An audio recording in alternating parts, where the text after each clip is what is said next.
What do you have to give up? Well, for one thing I found out that you have to give up hostility.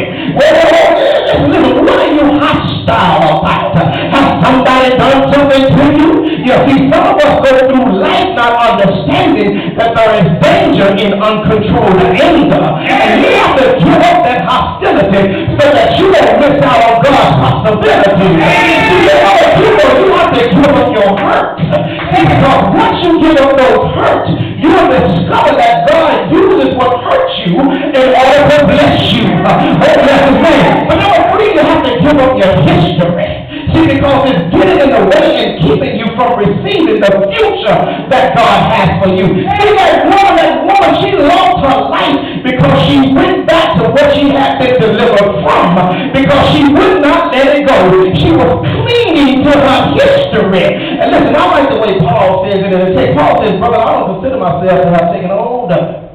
But one thing I do, forget what is behind me. I see, many of us have failed at something one time or another in our lives. But listen, failure is not final, and it doesn't have to be fatal, but it can be fruitful. Oh, bless his name. Listen, I saw somebody said, well, Reverend, how do you know that? And I'm glad you asked. See, because failure can be fruitful if it develops you, but does not define you. Oh, bless his name. See, if you're not careful, when you fail, and we all do, you'll define yourself as a failure. But no, you're not a failure, baby mama. You just happen to fail this time. You have to understand that there's a difference between failing and being a failure. See, if you define yourself as a failure, then sadly failure becomes final and it even becomes fatal. But check this out, failure does not have to be final or fatal. It can be fruitful if you allow it to develop you but not define you. In a real sense, there are some things that you can learn from failure that you can't learn from success. Oh, that's the thing. See, the reason failure can be fruitful is because God is a God of another chance.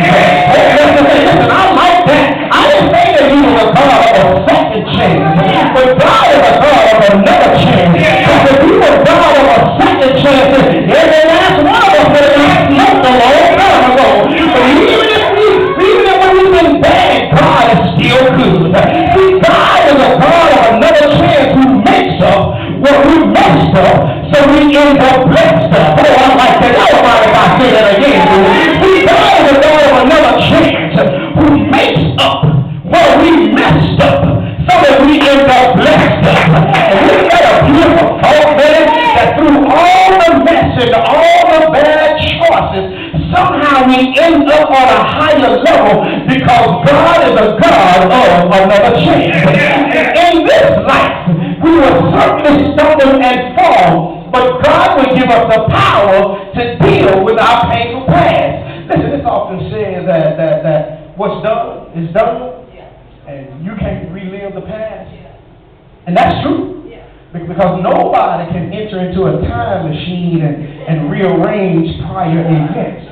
That saying is not entirely correct, because though we can't relive the past, we can take steps to overcome the pain of our past. See, God has given each and every one of us a memory, and our memories were not meant as a means of hunting us. See, God doesn't intend for us to hold on to those past experiences in such a way that these memories create havoc in our lives. Because God is in the business of restoration, and he's interested in helping his children grow away from the burdens brought on by your painful past.